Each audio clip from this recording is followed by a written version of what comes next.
Hi hello నమస్తే welcome to vlogging with Shiva. ఈరోజు మేము ముందరికి ఒక అద్భుతమైన ఆలయం వీడియోస్ అయితే వచ్చేసాను అనమాట. ఈరోజు మనం చూడబోయే ఆలయం వచ్చేసి మన కాంచీపురం సిరీస్లో 4వ వీడియో. అలాగే మన 108 దివ్య దేశాలు సిరీస్ స్టార్ట్ చేశాం కదా, అందులో అయితే ఇది 3rd వీడియో. ఓకే, ఈ ఆలయం ఎక్కడుందంటే మన కాంచీపురంలో అయితే ఉందండి. ఈ ఆలయం పేరే యథోర్థకారి ఆలయం.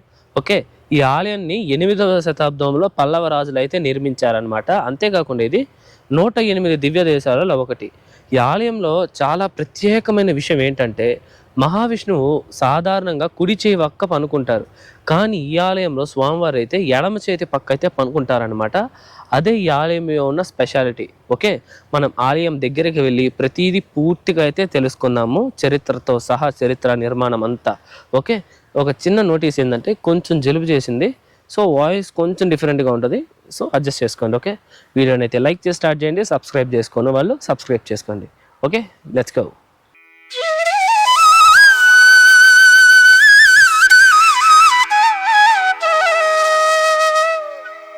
ఇదేనండి నేను మీకు చెప్పిన యథోర్థకారి ఆలయము. మనం ఆలయం లోపలికి వెళ్ళి చరిత్ర అంతా తెలుసుకునే ముందు ఈ ఆలయం తాలూకా టైమింగ్స్ తెలుసుకుందాం. ఈ ఆలయం ప్రతిరోజు ఉదయము 9 నుండి 11 వరకు, తిరిగి సాయంత్రం 4:30 నుండి 7:30 వరకు ఉంటుంది. సరే రండి టెంపుల్ లోపలికి వెళ్దాం.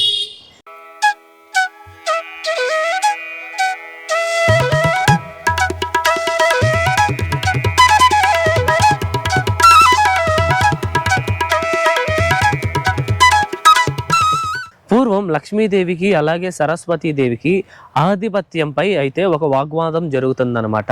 ఈ వాగ్వాదం దేనికంటే ఎవరు గొప్ప అనే ఒక విషయం గురించి. దీనికి వీళ్ళిద్దరూ ఏం చేస్తారంటే దేవతల యొక్క రాజైన ఇంద్రుడి దగ్గరికి వెళ్ళి ఇద్దరిలో ఎవరు గొప్ప అని అడగగా ఇంద్రుడు వచ్చి లక్ష్మీదేవి గొప్ప అని అయితే చెప్తారు. అక్కడి నుండి ఆ ఇంద్రుడి యొక్క జవాబుకు అసంతృప్తి కలిగిన సరస్వతీదేవి తన భర్త అయిన బ్రహ్మదేవుడి దగ్గరికి అయితే వెళ్తుంది. వెళ్ళి ఇదే ప్రశ్నను బ్రహ్మ దగ్గర అడగగా బ్రహ్మదేవుడు కూడా లక్ష్మీదేవి గొప్ప అని అయితే చెప్తారనమాట.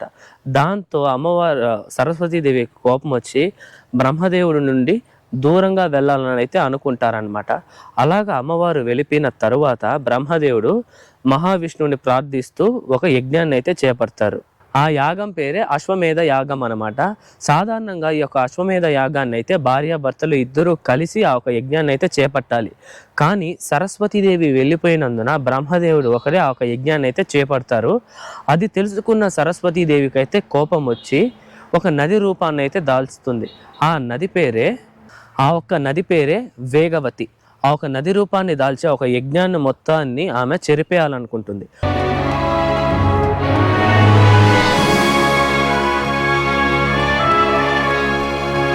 అది తెలుసుకున్న మహావిష్ణువు ఆదిశేషునితో కలిసి ఈ యొక్క ప్రాంతానికైతే రాగా స్వామివారిని చూసి ఆ సరస్వతీదేవి అయితే ఆగిపోతారు.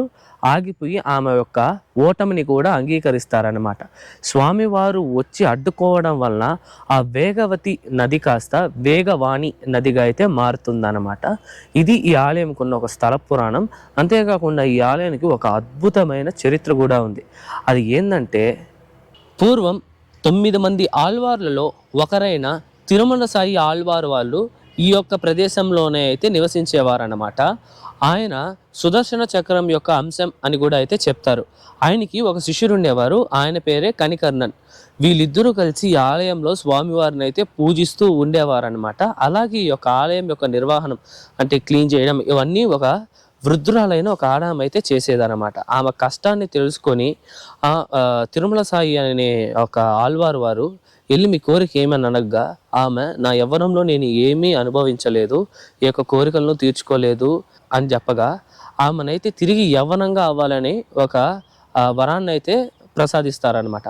ఆ వరాన్ని తీసుకొని ఆమె ఈ చిన్నప్పటి నుంచి ఏమేమి చేయాలనుకుందో అవన్నీ చేస్తూ ఉండగా ఈ యొక్క కాంచీపురాన్ని పరిపాలిస్తున్న ఒక పల్లవరాజు ఆమెను చూసి పెళ్లి చేసుకోవాలనుకొని అయితే వివాహం అయితే చేసుకుంటారు. వివాహం అయ్యి కొన్ని సంవత్సరాల పాటు వాళ్ళ యొక్క సంసారం అయితే గడుస్తూ ఉండేది. కానీ ఆ ఒక పల్లవరాజుకైతే వయసు వస్తుంది, కానీ ఈమెకైతే వయసు అసలు రాదు. ఎట్లున్నామో అట్లే ఉండిపోతుంది.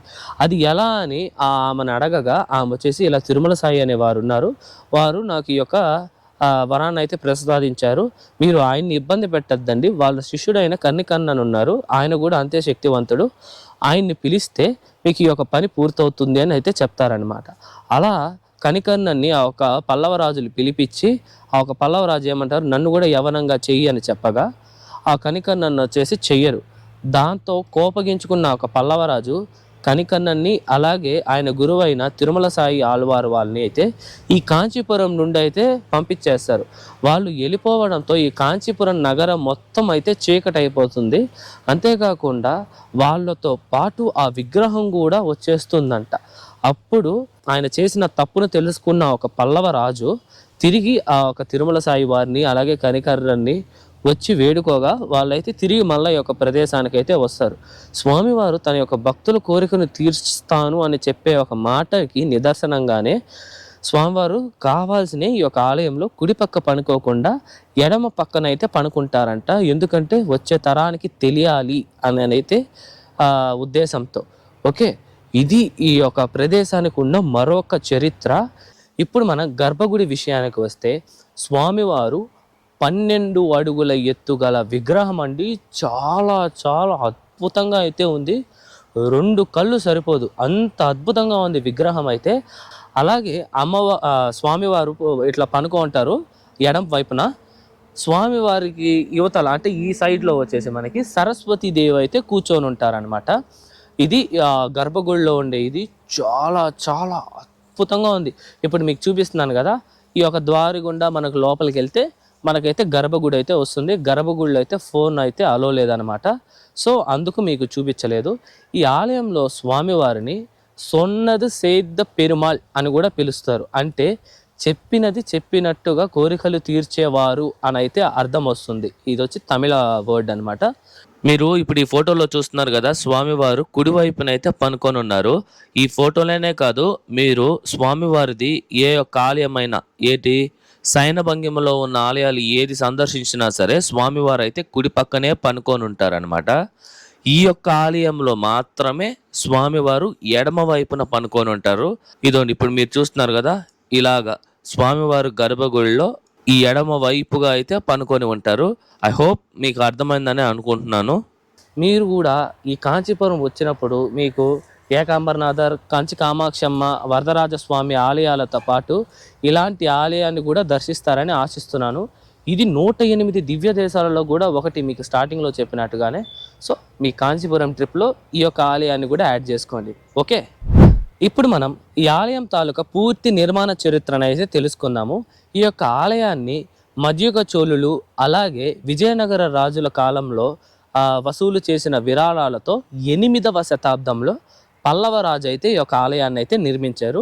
ఏ పల్లవరాజు అనేది అయితే మనకి ఎగ్జాక్ట్గా అయితే తెలియదు.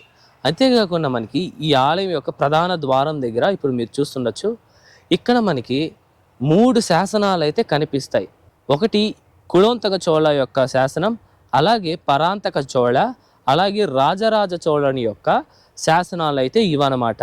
మీరు చూడొచ్చు, ఇవన్నీ దాదాపు 1000 సంవత్సరాల క్రితం నాటి యొక్క శాసనాలు.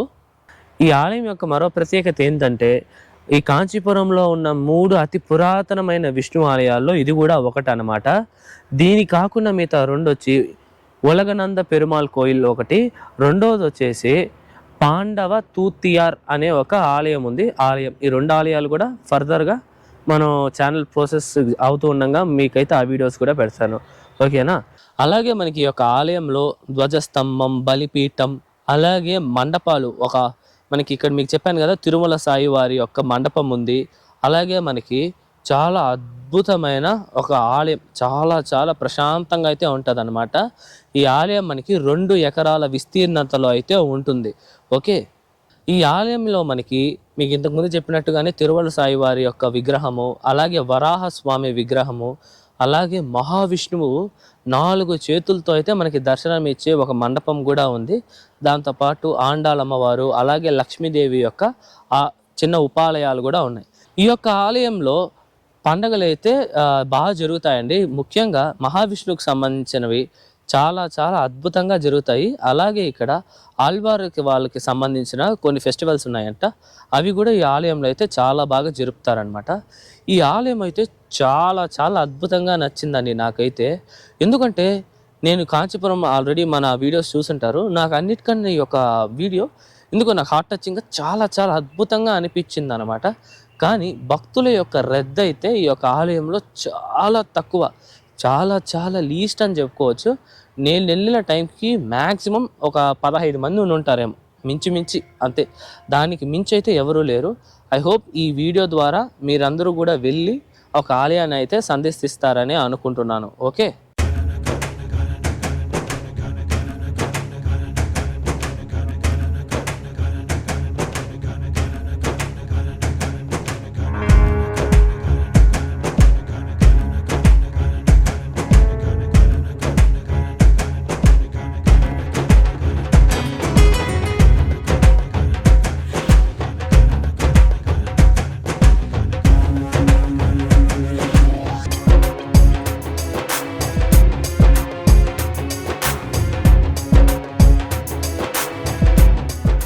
ఇదండి ఇవాల్టి వీడియో ఎలా ఉంది, నచ్చిందా? నాకైతే ఈ యొక్క యదోత్తకారి ఆలయాన్ని దర్శించడం చాలా చాలా అద్భుతంగా అనిపించింది. మీకు ఇంతకు ముందు చెప్పినట్టుగానే నా favourite video in Kanchipuram series. Okay, I hope మీకు కూడా ఈ వీడియో తాలూకా చరిత్ర, స్థల పురాణం, నిర్మాణం అంతా అర్థమైంది అనుకుంటున్నా. మీకు ఏ డౌట్ ఉన్నా సరే మీరు పక్కా కమెంట్ చేయండి, నేను మీకు రిప్లై అయితే ఇస్తాను. అలాగే మన కాంచీపురం సిరీస్లో ఉన్న 3 వీడియోస్ తాలూకా లింక్స్ కూడా మీకు డిస్క్రిప్షన్లో ఇస్తాను. అలాగే 108 దివ్య దేశాల్లో ఉన్న 2 వీడియోస్ లింక్స్ కూడా మీకు డిస్క్రిప్షన్లో అయితే ఉంటుంది, చెక్ చేయండి. అలాగే మన ఛానల్లో తిరుపతి సిరీస్ అని ఇంకా చాలా ఉన్నాయి, మీరు ప్లేలిస్ట్లో చెక్ చేయొచ్చు. ఎన్నో గొప్ప గొప్ప ఆలయాలు అయితే ఉన్నాయి, మరెన్నో గొప్ప ఆలయాలతో కూడా మీ ముందరకు వస్తాను.